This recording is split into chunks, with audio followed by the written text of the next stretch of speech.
සුබ දවසක් ඔයාලා හැමෝටම. ඉතින් අදත් ගොඩක් ආදරෙන් පිළිගන්නවා ඇෂනට් කිචන් YouTube channel එකට. ඉතින් අද මම හරිම රසට ඒ වගේම ගොඩක් ඉක්මනින් අපිට හදාගන්න පුළුවන් විදිහේ පිපිඤ්ඤා සලාදයක් හදාගන්න විදිය තමයි ඔයාලට කියලා දෙන්නේ. ඇත්තටම මේ සලාඩ් එක හදාගන්න අපිට විනාඩි 5ක්වත් යන්නේ නැහැ. ඒ තරම් ඉක්මනින් අපිට හදාගන්න පුළුවන්. ගෙදර මස් මාළු ඉස්සෝ දැල්ලෝ වගේ සැරට කරි එකක් හදන දවසකට, ඒ වගේම ෆ්‍රයිඩ් රයිස් එකක් එක්ක, චිකන් ඩෙවල් එකක් එක්ක වගේ, ඒ වගේම බිරියානි එකක්, කහබතක්, මේ ඕනම එකක් එක්ක මේ සලාඩ් එක ගොඩක් හොඳට ගැලපෙනවා. ඉතින් අපි දැන් බලමු එහෙනම් මේ සලාඩ් එක හදාගන්නේ කොහොමද කියලා. මුලින්ම මේ වගේ පිපිඤ්ඤා ගෙඩි එකක් මම අරන් තියෙනවා. මෙතන හරියටම පිපිඤ්ඤා ග්‍රෑම් 260ක් වගේ ප්‍රමාණයක් තියෙනවා. පිපිඤ්ඤා තෝරගන්නේද්දි ගොඩක් මෝරලා නැති ගෙඩියක් තෝරගන්න. ඒ වගේම අමු මිරිස් කරල් දෙකක් මම අරන් තියෙනවා. මෙතන මේ වගේ චෙරි තක්කාලි ගෙඩි 6ක් වගේ මම අරන් තියෙනවා. ඉතින් ඔයාලා ලොකු තක්කාලි ගන්නවා නම් එක ගෙඩියක් වගේ අරගන්න. මෙතන ලොකු ලුණු ගෙඩි භාගයයි මේ වගේ ලෙමන් කෑල්ලක් මම අරන් තියෙනවා. ඉතින් මේ වෙලාවේ මගේ ළඟ දෙහි නැති නිසා මම ලෙමන් පාවිච්චි කරනවා. ඔයාලා ළඟ දෙහි තියෙනව නම් දෙහි ගෙඩි භාගයක් අරගන්න.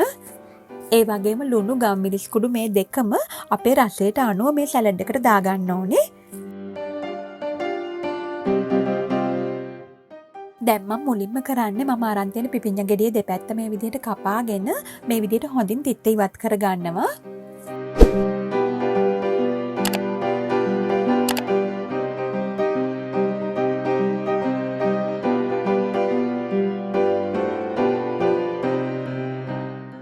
පිපිඤ්ඤා ගෙඩියේ හොඳින් තිත්ත ඉවත් කරගත්තයින් පස්සේ ඊළඟට මෙන්න මේ විදිහට පොතු ටිකත් අපි ඉවත් කරගන්න ඕනේ.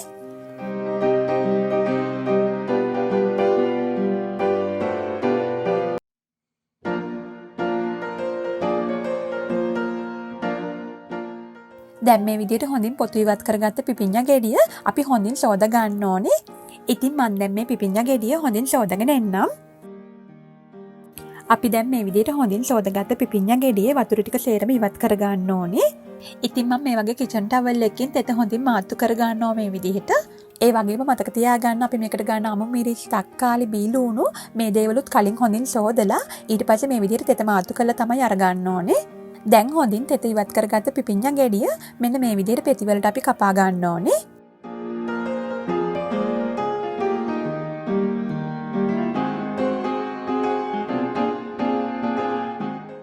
මෙන්න මේ ගාන වගේ තියෙන පොඩිවට පෙති කපා ගන්න.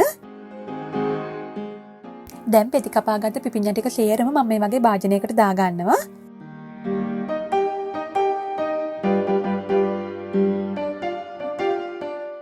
ඊළඟට ලුණු ගෙඩි භාගෙත් මේ විදිහට පෙති කපා ගන්නවා.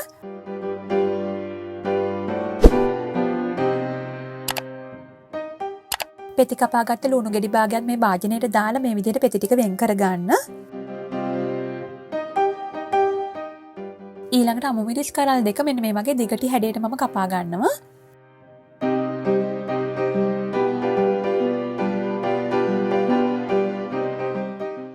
මේ වගේ දිගටි හැඩයට කපාගත්ත අමු මිරිස් ටිකත් සලාඩ් එකට එකතු කරගෙන තක්කාලි ටිකත් මේ වගේ චූටි පෙති වලට මම කපා ගන්නවා.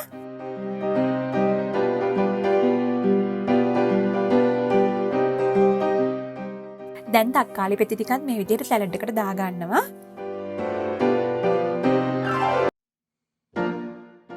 ඉතින් දැන් මේ වෙලාවේ අපේ රසයට අනුව ලුණු ගම්මිරිස් කුඩු මේ දෙකත් එකතු කර ගන්න ඕනේ. මෙතනදී ලුණු ගම්මිරිස් කුඩු මේ දෙකම ඔයාලගේ රසයට අනුව එකතු කර ගන්න. දැන් අවසානයේට මේ විදිහට හොඳින් දෙහි යුෂ ටිකක් එකතු කර ගන්න ඕනේ. ඉතින් දෙහි අනිවාර්යයෙන්ම මේ සලාදෙට එකතු කර ගන්න ඕනිම දෙයක්. නමුත් දෙහි නැති වෙලාවක නම් මේ විදිහට ලෙමන් යුෂ ටිකක් හරි අනිවාර්යයෙන්ම දාගන්න. දැන් මේ සේරම ටික එකට මේ විදිහට හොඳින් කලවම් කර ගන්න ඕනේ. ඉතින් හොඳින් මතක තියාගන්න අපි මේ සලාඩ් එක හදා ගන්න ඕනේ අපි කෑම ගන්න ලෑස්ති වෙන වෙලාවට.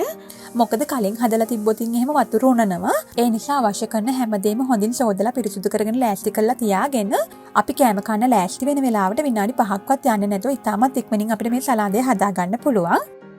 ඉතින් ඔයාලත් ගෙදර සැරට මොනවා හරි කරි එකක් එහෙම හදන දවසට එහෙම නැත්නම් මම කලින් කිව්වා වගේ චිකන් ඩෙවල් එකක්, බිරියානි එකක්, කහබතක් වගේ හදන දවසකට මේ සලාදෙත් අනිවාර්යයෙන්ම හදලා රස බලන්න.